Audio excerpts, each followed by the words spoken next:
The Jack Benny Program, transcribed and presented by Lucky Strike.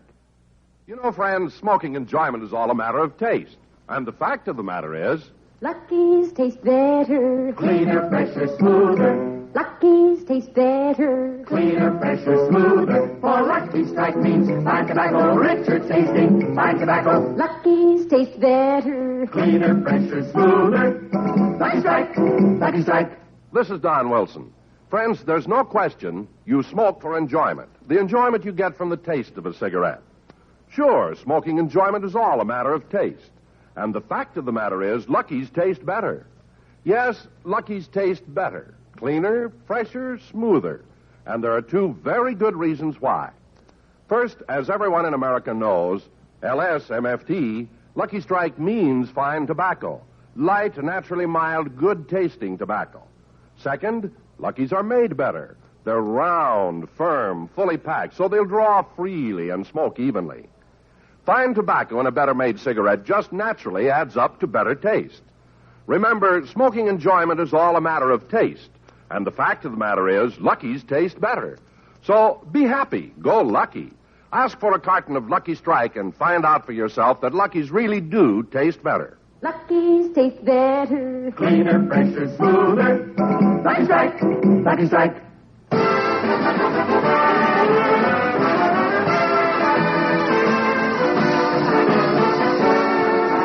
The Lucky Strike program starring Jack Benny with Mary Livingston, Rochester, Dennis Day, Bob Crosby, the Sportsman Quartet, and yours truly, Don Wilson.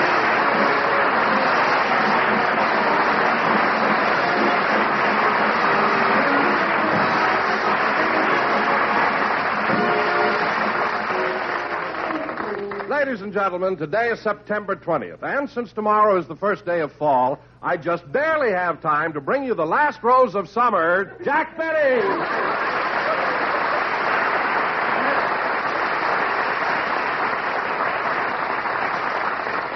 Well, thank you. Hello again, this is Jack Benny talking, and Don, if I may be so bold as to criticize your facetious introduction, I should like to point out that there's nothing funny about calling a 38-year-old man the last rose of summer. And now, ladies and gentlemen... Wait a minute, Jack. Hold it.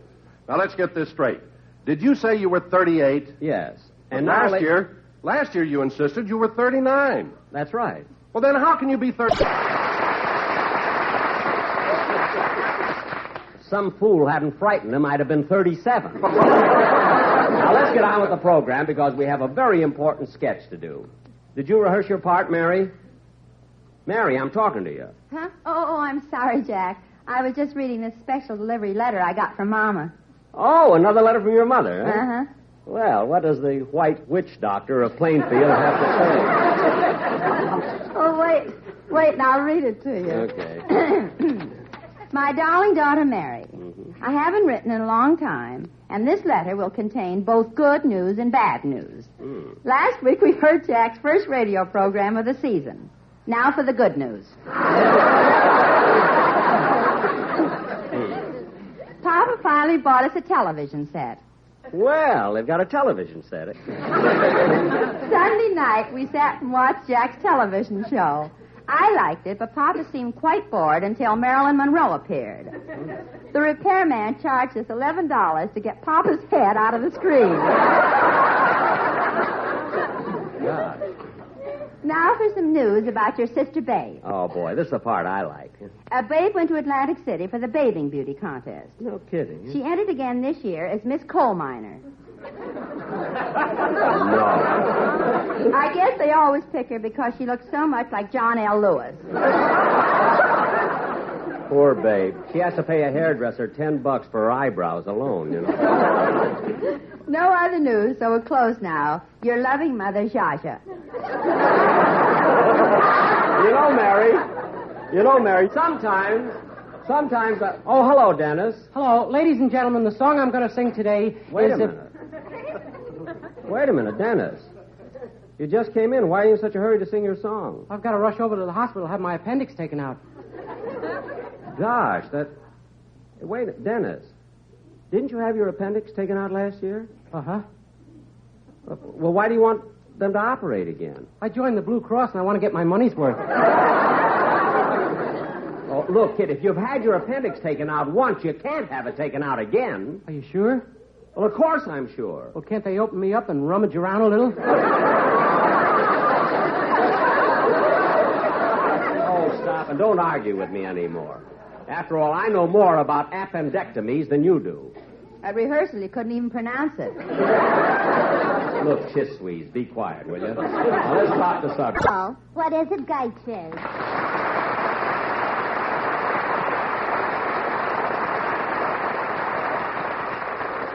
Mr. Benny's line is flashing. Yeah, I wonder what gentlemen prefer money wants now.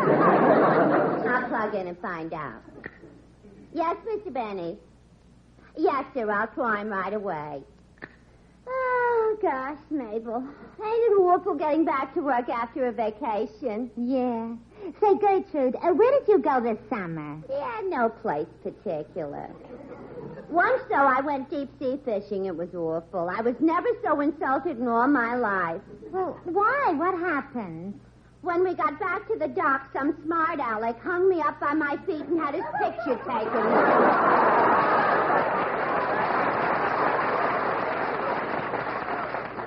Imagine that guy making out I was a fish. Gee, you must have been out on that boat a long time. You sure got sunburned. Why, am I still peeling? Yeah. Let's hope what's underneath looks better. Sing my song now. Dennis, can't you sing a little later? No. Why not? I've already taken the anesthetic. I may be asleep by then. Now, cut that out. Just sing your song and stop with that silly talk about anesthetics and your appendix. Yes, sir. Oh, hold it a second. Hold it. Just a minute, Dennis. Mary, I meant to tell you I saw the latest copy of the Woman's Home Companion, and there's a swell picture of you on the cover. Well, thanks, Don. The song I'm going to sing is... Wait a minute, Dennis. Don, for your information, my picture's on that cover, too. Oh, I know it is, Jack, and I want to ask you something. Why in the world would they use your picture on a woman's magazine? Have you ever seen him walk? Mary. Shall I sing now? Yeah, sing.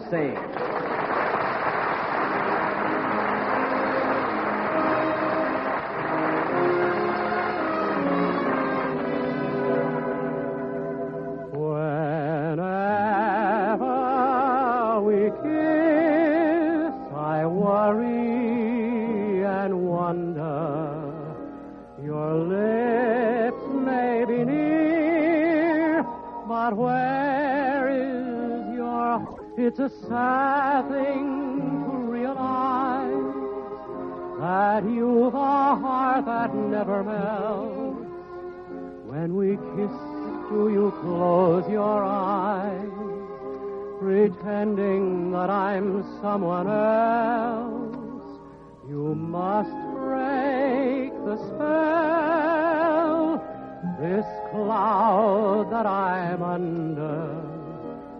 So please, won't you tell, darling, where is your heart? It's a sad thing to realize that you've a heart that never melts. When we kiss, do you close your eyes, pretending that I'm someone else? You must break the spell, this cloud that I'm under. So please won't you tell...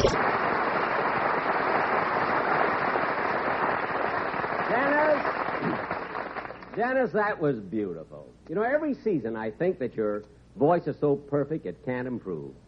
And then, the opening of the next season, you surprise me by being better than ever. You really have a wonderful voice, Dennis. You should be proud. Oh, for heaven's sake. Somebody take him out of here and wake him up. Well, I will, Jack. Thanks. Be sure to come back, because, boy, you both have parts in our sketch tonight. Jack, what's the sketch about? Well, Mary, tonight we're going to do our version of that new Technicolor saga of the South Seas. Return to Paradise, which starred Gary Cooper. And I guess you'll play the lead. Yep. Anyway, I felt that since I had been to the South Pacific, it would give me a good reason to do the picture. He's right, Marion. It'll be a natural for me, too. Oh, hello, Bob. Hi, Jack.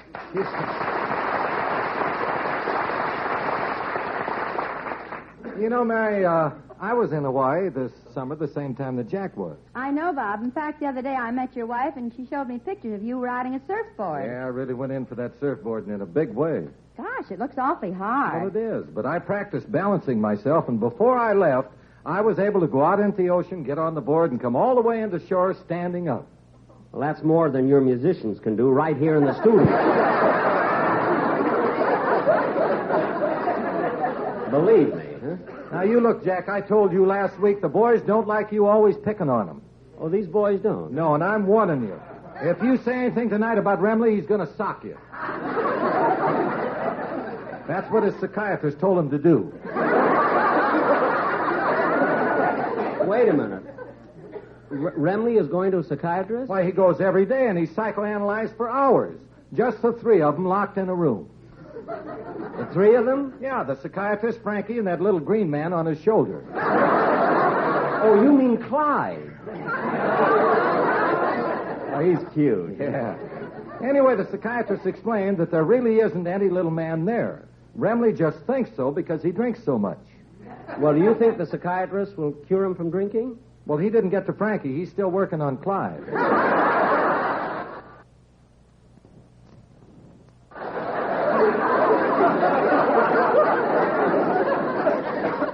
Gee, I didn't know Clyde drank. Anyway, Bob, that's what's wrong with your boys. That's all they think about. They never pay any attention to their music. Oh, not all of them, Jack. You take Bagby, the piano player, for instance. Now, he's not like that a bit. He's very serious about his music, and he studies all he can. Oh, he does, Well, let me show you something. Hey, Bagby. Yeah? Come here a minute, will you? He studies music. He knows all about music, everything. Huh? Charlie, I'd like to ask you a few questions about music. Now, how many pedals are there on your piano? 3. Mm-hmm, right. What are these 3 pedals for? Water, soda, and ginger ale.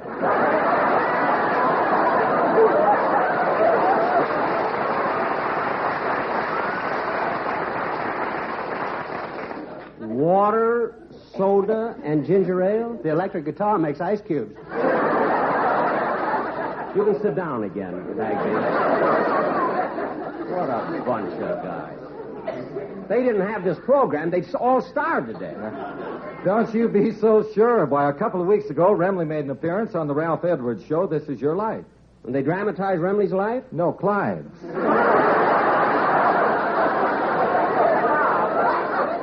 Bob. Look, I'd love to continue this intellectual discussion, but we got to get on with the show. Don, set the scene for the sketch. Don is out in the hall with Dennis. Oh, for heaven. Is Dennis still asleep? Uh-huh. What's he sleeping on? Don. Well, look, I'll set the scene myself. Ladies and gentlemen, tonight we will present our version of that current United Artists release, Return to Paradise. And in this sketch, I will play the part of... Hello? Hello, Mr. Benny. This is Rochester.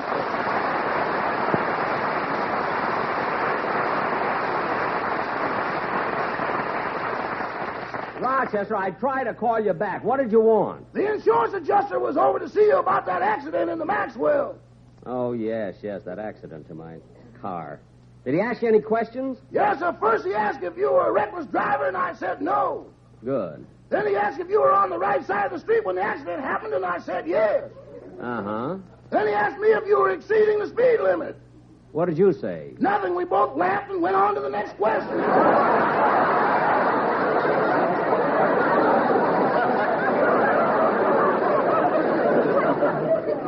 What was the next question? What was the next question the insurance man asked you? He wanted to know how come you turned left after you signaled for a right turn. Did you explain that to him? Uh-huh. I told him when you ain't got a steering wheel, you've got to depend on the wind.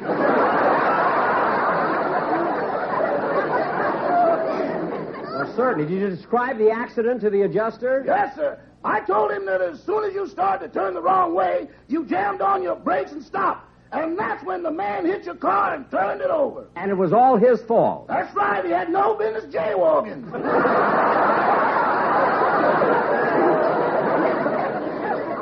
You said it. Is the adjuster still there? Oh, no, sir, Mr. Benny. He left. Well, I got to get on with the program. Goodbye, Rochester. Goodbye.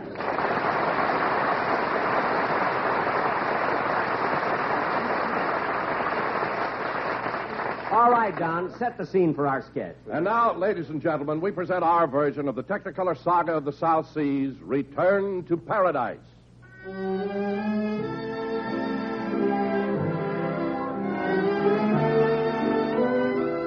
Our story starts 25 years ago on the island of Monterey, a tiny spot of land seemingly lost in the vast expanse of the Pacific, peaceful in appearance, lush with tropical undergrowth.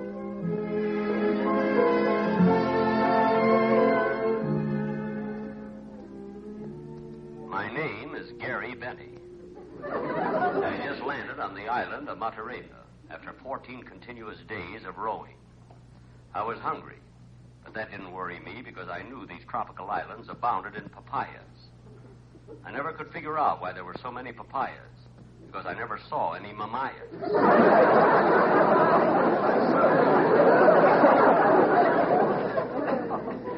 Anyway, as I was walking along the beach, a native came up to me and said, Aloha! Aloha. Me chief of island. Oh, for a minute, me thought you was island.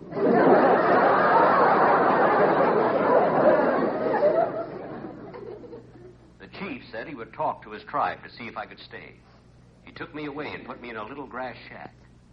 For 3 days, I did nothing but sit in my little grass shack and watch the huma huma nuka nuka apuwaha go swimming by.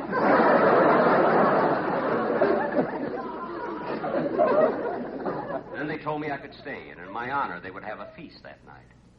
I was just getting ready to leave my shack when she was wearing some kind of native garment that fitted her like a glove. I looked again. It was a glove.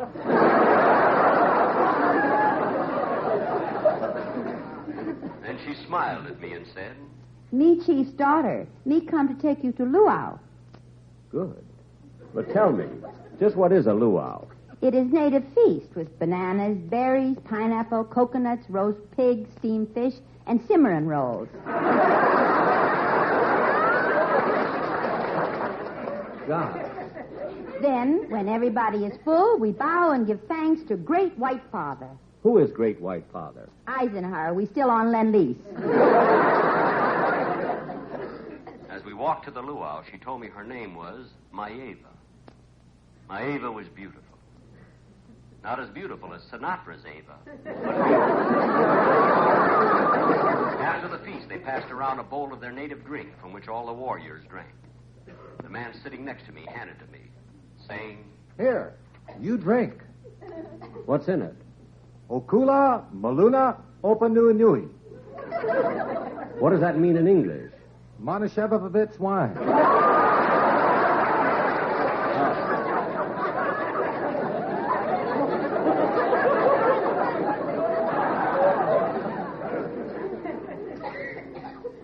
The luau progressed, and soon the music started.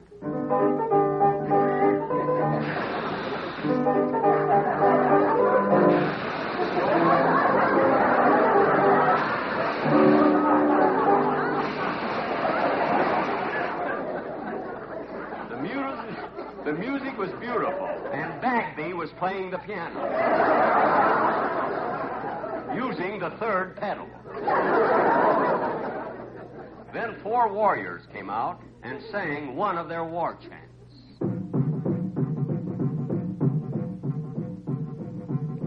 Tahua'ila, tahua'ila, Ehuenila, Piliko'alula, Utatu'ilua, Itito'ila, Hanolipo'ita Palai. Awe, tahua'la, Awe, tahua'la. Tahua'la, lucky strike. Ehuenila, Pilico, one we like. Ooh-doo-doo-doo-ah, firm and fully packed, mighty free and easy on the draw. Tahua'la, better taste. Ehuenila, Pilico, a smoother smoke. Ooh-doo-doo-doo-ah, mighty fine tobacco. Hanolipa, smoke a lucky strike. We are... Yeah. Our choice. Yes, yeah. That's it. F-D-U-D-U, the only better tasting Lucky Strike than vodka. Lucky Strike is made of mighty, mighty, mighty, mighty fine tobacco.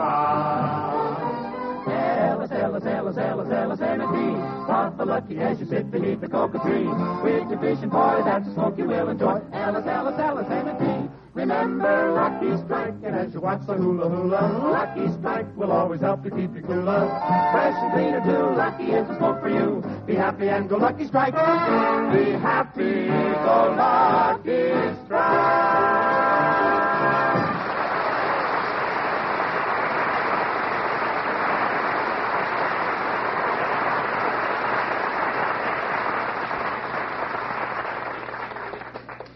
Life was pleasant on the island, and as time went on, I fell in love with Maeva. One day I went up to her and said, Maeva, will you marry me? Me no can marry you. You commoner. Me princess. Maeva had been acting this way ever since her picture was on the cover of Woman's Home Companion. But I did not give up. I continued courting her. One day we were at a picnic with the natives. The islanders were all in a happy mood as they talked to each other. Makahila mulahuma malahini opa alaha kokomoko. Nui nui ma ukalala pua muli poi poi poo.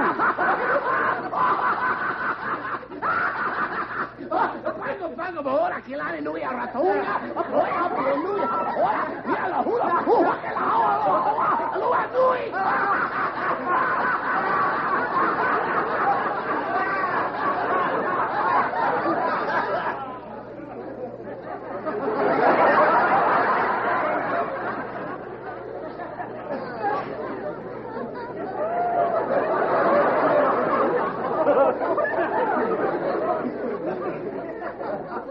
There's no doubt about it.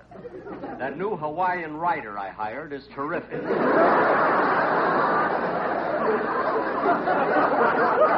Maeva was in a happy mood, too, and once again I proposed to her. This time she told me the real reason why she wouldn't marry me. It was on account of the ruler of the island, a cruel dictator they called the Master. I decided to let the Master know I was coming to see him by using the jungle telephone system, the native drums.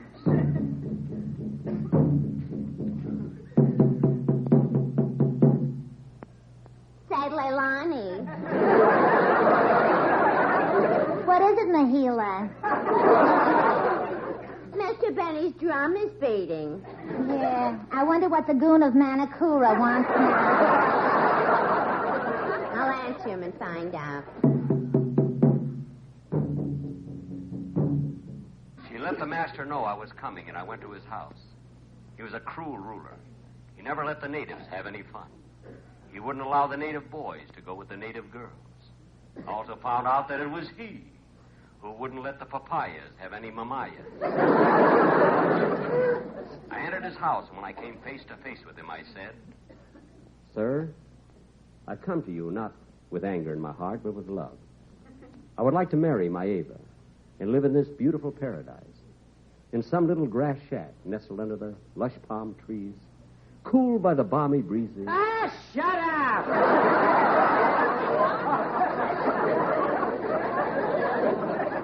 But, sir... You no can marry Maeva. Wait a minute. Why are you so harsh? Why don't you allow the natives to enjoy themselves? If me no have fun, no one have fun. Why can't you have any fun? My appendix is killing me. Well, look, Master, I love Maeva, and I want to marry her. Okay, me talk him over with my advisor. Malihini inui paupilikia kini popopake mane o Dorton.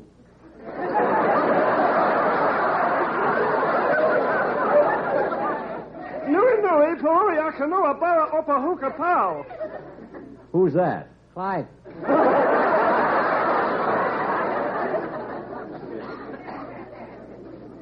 They held another consultation and sent me away from the island.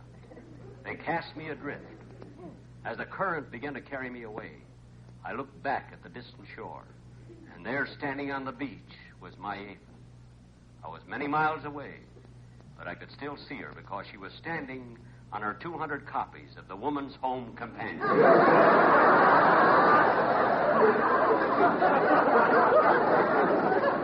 That is my story, but it is not complete. For someday I shall return to paradise.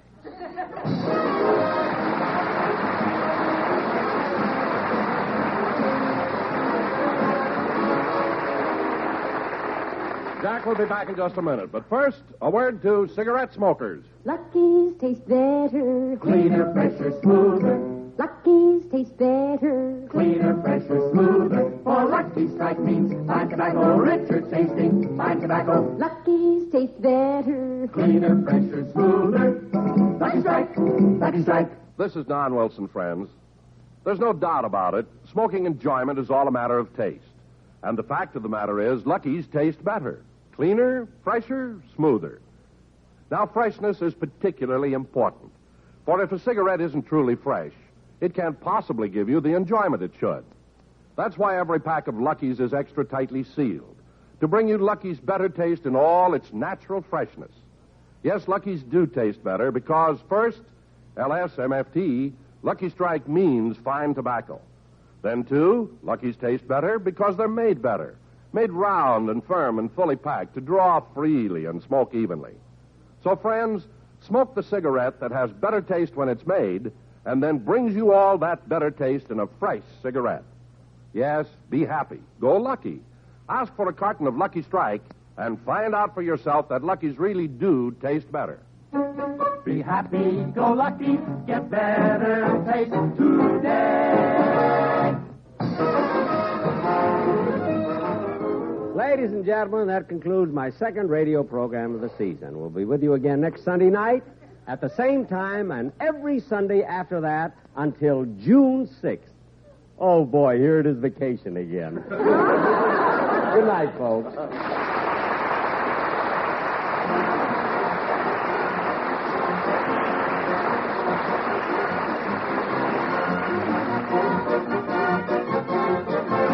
The Jack Benny Show was written by Sam Perrin, Milt Josephsberg, George Balzer, John Tackaberry, Hal Goldman, and Al Gordon, and produced and transcribed by Hilliard Marks. Be sure to hear The American Way with Horace Height for Lucky Strike every Thursday over this same station. Consult your newspaper for the time. The Jack Benny program is brought to you by Lucky Strike, product of the American Tobacco Company, America's leading manufacturer of cigarettes. This is the CBS Radio Network. And KNX Los Angeles.